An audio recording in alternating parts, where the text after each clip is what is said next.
샘 알트먼이 충격적인 발표를 했습니다. 9천조를 들여서 반도체 산업을 바꿔버리겠다. 현재 반도체 밸류체인을 바꿔버리겠다고 선언한 것인데요. 왜 이런 말을 했을까요? 지난 수십 년 동안 세상은 인텔, 엔비디아, 암드의 세상이었습니다. 모든 PC에 인텔의 CPU가 들어가고 엔비디아의 GPU가 들어갔어요. 이 CPU, GPU는 PC부터 데이터 센터까지 거의 모든 메이저 IT 기기에 들어갔습니다. 이걸 범용 반도체라고 하는데요. 말 그대로 구체적 용도 없이 범용으로 두루두루 사용되는 반도체를 뜻합니다. 이 범용 반도체는 대량으로 양산될 수 있어서 인텔, 엔비디아 같은 팹리스 업체도 좋고 애플, 아마존 같이 칩을 구매하는 디바이스 업체도 좋았습니다. 비교적 저렴하게 필요한 만큼 대량으로 칩을 구매할 수 있어서였죠. 그런데 최근에는 판도가 바뀌고 있습니다. 왜 바뀌게 됐을까요? 바로 챗 GPT입니다. GPT가 세상에 생겨나면서 이전보다 훨씬 많은 GPU가 필요해졌어요. GPU는 그래픽 장치 아닌가요? GPT랑 무슨 상관이 있을까요? 그래픽 연산은 인간에게는 그림, 영상이지만 컴퓨터에게는 사실 0, 1이라는 이진법 숫자의 반복입니다. 컴퓨터가 그림, 영상을 나타내기 위해서 수많은 0과 1의 배열을 계산해서 나타내면 되는 거였죠. 그런데 이 0과 1의 계산은 GPT도 마찬가지로 필요합니다. 저희가 GPT에 질문 입력을 하면 GPT는 수백억 개의 데이터를 뒤져 적합한 답변을 끌어옵니다. 이 과정에서 0과 1을 무수히 계산하는데 이는 마치 그래픽 처리와 비슷하죠. 그래서 GPU가 인공지능 서비스에 필수적인 겁니다. 그런데 GPU는 컴퓨터, 노트북, 모바일, 데이터 센터 등 모든 IT 기기에 들어가니까 병목 현상이 일어났어요. GPT를 돌리기 위해서는 당장 GPU가 많이 필요한데 엔비디아는 줄 수 없다고 합니다. 고객 대기줄도 길어서 줄 서라고 말이죠. 문제는 여기서 끝이 아니었습니다. 엔비디아의 고객 명단이 긴 것도 문제였지만 또 근본적인 문제는 엔비디아의 칩을 제조하는 TSMC에게 있었습니다. 엔비디아의 GPU를 제조하기 위해서는 HBM이라는 첨단 메모리가 필요합니다. 한국의 SK하이닉스가 제조하는 자랑스러운 반도체죠. 그런데 이 HBM을 실장에 GPU를 만들려면 아주 어려운 반도체 기술이 필요해요.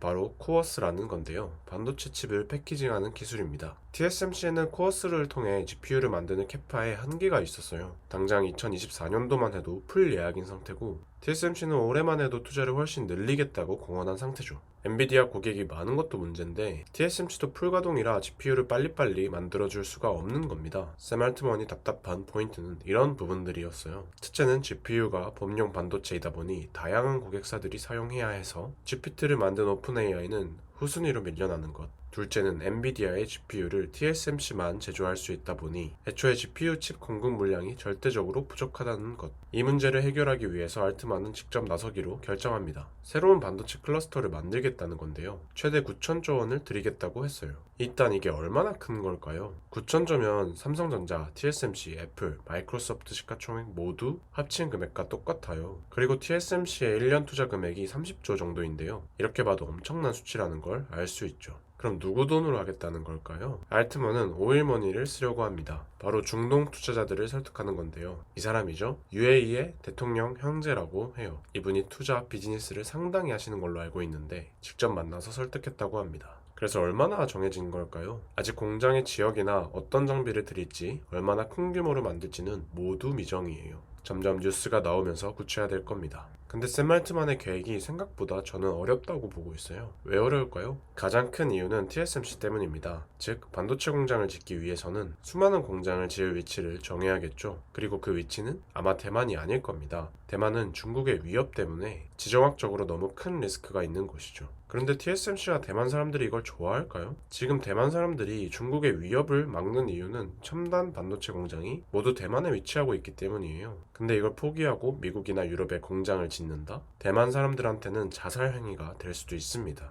당연히 TSMC는 대만 회사기 때문에 해외 공장에 소극적이겠죠. 괜히 이 회사가 대만의 실리콘실드 호국선산이라고 불리는 게 아닙니다. 실제 미국 애리조나 공장에 TSMC가 4나노 공장을 짓고 있는데요. 이 공장이 대만을 제외하면 가장 선단 공장을 갖는 곳이에요. 그런데 당장 이 공장도 기존 계획보다 자꾸 지연된다고 합니다. 가장 큰 이유는 미국 정부 측에서 TSMC에게 공전과 관련된 정보를 달라고 요구했기 때문인데요. 대만 측이 얼마나 비밀스럽게 공장을 짓고 싶어 하는지 알 수 있는 대목입니다. 그러면 최근의 움직임에는 어떤 주식들이 상관있을까요? 최근 핫했던 엔비디아, 암드는 기존 범용 반도체의 최강자입니다. 알트만이 당장 생태계를 변화하지 못한다면 이런 범용 반도체가 앞으로도 잘 팔리겠죠? 반면 AI 칩의 새로운 설계자는 ARM입니다. 최근 주가가 엄청나게 증가했었는데요. 이런 새로운 공급망 변화의 가장 큰 수혜 기업이기 때문입니다. AI 칩을 만들려면 ARM의 저전력 반도체 설계 도면이 반드시 필요해요. 새로운 공급망 변화와 ARM은 같이 가야만 하는 기업인 거죠. 마지막으로는 TSMC가 있습니다. 이 회사는 모든 AI 반도체, 범용 반도체의 제조사예요. 엔비디아, ARM이 아무리 칩을 만들고 싶어 해도 TSMC가 없으면 그 어떤 첨단 공정 칩도 제조되지 않습니다. 어쩌면 가장 강력한 숨은 강자일 수도 있죠. 오늘은 샘 알트먼으로 야기된 새로운 반도체 공급망 변화를 알아봤습니다. 도움이 됐다면 구독과 좋아요 부탁드립니다. 감사합니다.